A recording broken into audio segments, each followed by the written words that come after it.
ఇక్కడ ఎవడు దోషయ్యా దీంట్లో అంటే నేను క్లియర్గా చెప్తా ఉన్నాను చూడండి సోదరులారా. కాంగ్రెస్ పాత్ర ఏంది, బీఆర్ఎస్, బీజేపీ, ఈ ముగ్గురు, ఈ మూడు అగ్రవర్ణ పార్టీలు ఏవైతే ఉన్నాయో, ఈ బీసీ వ్యతిరేక పార్టీలు ఏవైతే ఉన్నాయో వీళ్ళు చేసిన కుట్ర, ఈ జీవో నెంబర్ 9లో వీళ్ళు చేసిన కుట్ర ఏందో చూడండి. కాంగ్రెస్ పార్టీ బలహీనమైన జీవో,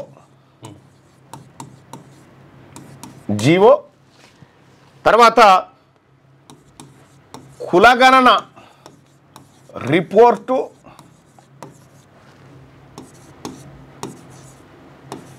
డెడికేట్ కమిషన్ రిపోర్టు,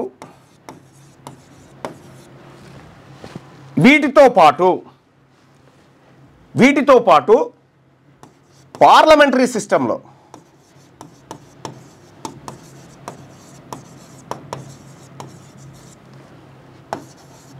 బిల్లును తీసుకపోలేదు. అసెంబ్లీలో అన్ని పార్టీలు మద్దతు ఇచ్చినాయి, మీరు గమనించిరా? అసెంబ్లీలో బిల్లు పెట్టేటప్పుడు అన్ని పార్టీలు మద్దతు ఇచ్చినాయి. ఎందుకు ఇచ్చినాయి తెలుసా? ఇది ముంగడ పడదని, ఇది ముంగడ పడది, ఏదో ఒక రోజు ఆగిపోతుందని మద్దతు ఇచ్చినాయి. మళ్ళీ బీసీల ముంగట ఏమని చెప్తే అన్నట్టు మేము మద్దతు ఇచ్చినాం. సేమ్ ఎప్పుడు మరి మద్దతు ఇచ్చినటువంటి వ్యక్తులు మూకుమ్మడిగా ఈ బిల్లు పాస్ అయిన రోజే రేవంత్ రెడ్డి గారు మాట చెప్పిండు, అఖిల పక్షాన్ని ఢిల్లీకి తీసుకుపోతా ప్రధానమంత్రి దగ్గరికి అని. తీసుకుపోయిందా? తీసుకపోలే. సొంత పక్షం ఢిల్లీకి కొంతమంది సంఘాలకు రైలు పెట్టి ఢిల్లీకి తీసుకుపోయి ధర్నా చేయించి శబాష్ అనిపించుకొని వచ్చేసిండు. సొంత పార్టీ ఎమ్మెల్యేలను తీసుకొని పోయి రాని రిజర్వేషన్ కోసం రాష్ట్రపతిని ప్రధానమంత్రిని తిట్టిపిచ్చి మేము ఒప్పుకున్నా మీరు ఒప్పుకోవద్దనేటువంటి ఇండైరెక్ట్గా సంకేతం ఇచ్చొచ్చిండు. కాంగ్రెస్ పార్టీ చేసినటువంటి మోసం ఇది. చివరికి బలహీనమైన జీవో కొట్టివేతకు గురైంది. మరి ఈ జీవో కొట్టివేయడానికి కారణం ఎవరు? ఎవరు వాదించిర్రు అంటే హరీష్ రావు మనిషి ఈ జీవోకి ఎగనిస్ట్గా వాదించిండు.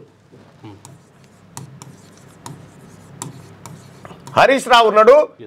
హరీష్ రావు ఏది ఆ రెడ్డి అడ్వకేట్ల వెనుక హరీష్ రావు ఉన్నాడు. హరీష్ రావు అంటే టీఆర్ఎస్గా వీళ్ళున్నారు, ఈ బీఆర్ఎస్ వాళ్ళు ఉన్నారు. ఈ జీవో కొట్టుకుపోవడానికి వీళ్ళు సాయశక్తులా మానిటరింగ్ చేసింది హరీష్ రావు. ఇక మూడవది, తెలంగాణ అసెంబ్లీ పాస్ చేసినటువంటి బిల్లును గవర్నర్ చేత పార్లమెంట్లో ఆమోదింపజేసుకోవడం కోసం బీజేపీ పార్టీ చేసిన కృషి జీరో. గవర్నర్ పెట్టింది కేంద్ర ప్రభుత్వం, రాష్ట్రపతి అయినప్పటికీ కూడా నరేంద్ర మోడీ గారి మనిషి అనుకోరాదు. ఇక్కడ బీసీల బిల్లును నరేంద్ర మోడీ గారి మనిషి ఇక్కడ గాంధీ రాజ్భవన్లో అడ్డుకుంటాడు. అది ఢిల్లీకి పోకుండా ఇంకా ఆన్నే నానబెట్టి ఉంటారు. అదేమో ఢిల్లీకి పోదు, ఆర్డినెన్స్కి ఆమోదం రాదు. ఈ అన్నిటిపైన కాంగ్రెస్లో ఉన్న అగ్రవర్ణాలు, బీఆర్ఎస్లో ఉన్న అగ్రవర్ణాలు, బీజేపీలో ఉన్నటువంటి అగ్రవర్ణాలు వీళ్ళందరూ కలిసి మూకుమ్మడిగా జీవోకు నిన్న ఉరితాడేశారు. ఆ జీవో న్యాయస్థానంలో నిలబడదు అని క్లియర్గా నేను కుండబద్దలు కొట్టి చెప్పిన.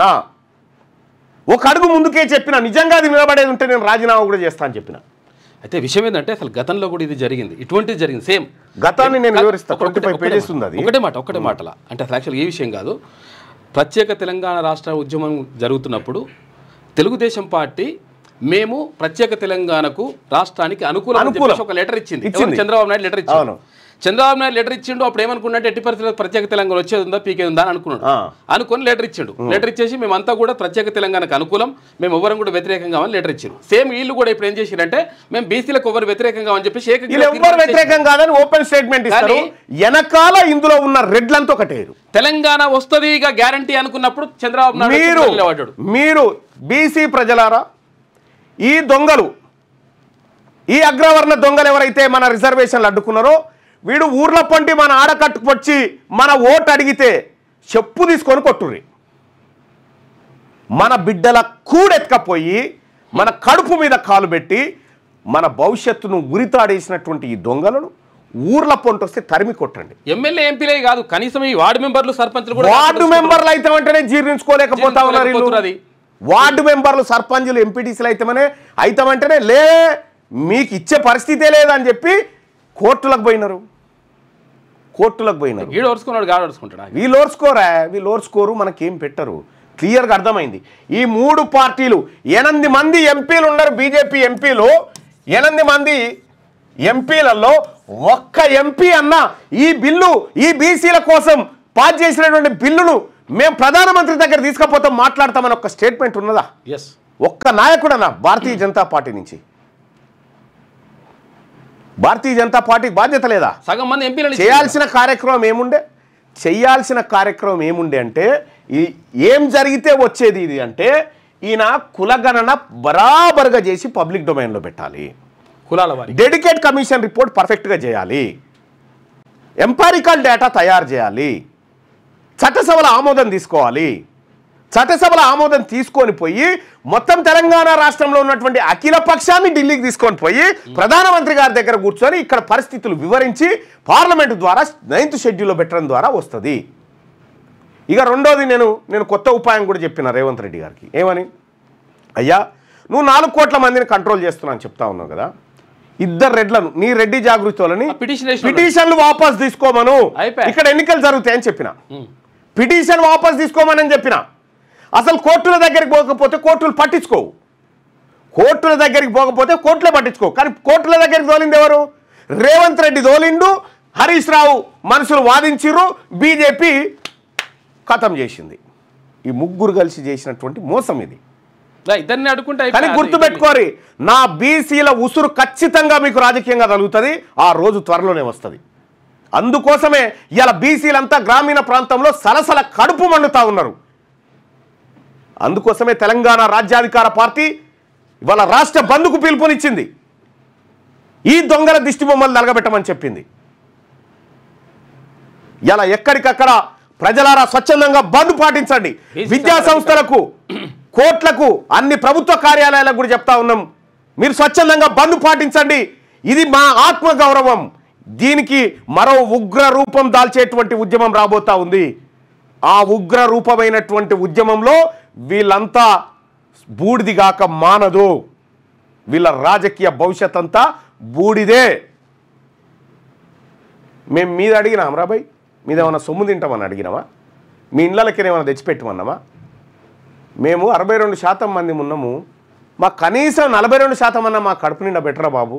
42% అర్ధాకలతోనైనా సరే అంటే ఇక్కడ జీవో కాగితం ఈయననే ఇస్తాడు, వెనకని రెడ్లనేగేసి కోర్టుకు తోలుతాడు, జానారెడ్డి చూసుకుంటాడు ఆ పని. హరీష్ రావు అడ్వకేట్ను పెట్టి వాదిస్తాడు బీసీలకు రిజర్వేషన్ రావద్దని.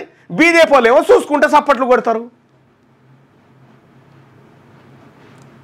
ఈ పరిణామం ఇప్పటిది కాదు.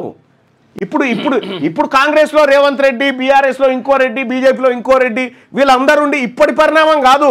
1952 లెక్క చదువుతా ఇప్పుడు నేను, మీరు చూడరు. అప్పటి నుంచి ఎన్ని కుట్రలు. నిన్న వి హనుమంతరావు గారిని గమనించిరా?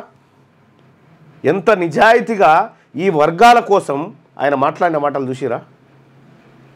పక్కనున్న లీడర్ మాట్లాడిన మాటలు చూడరు. ఇక ఒక బీసీ లీడర్ ఏమంటారంటే కాంగ్రెస్ తప్పులేదు, బీజేపీ సంగతి చెప్తామని ఆయన అంటాడు.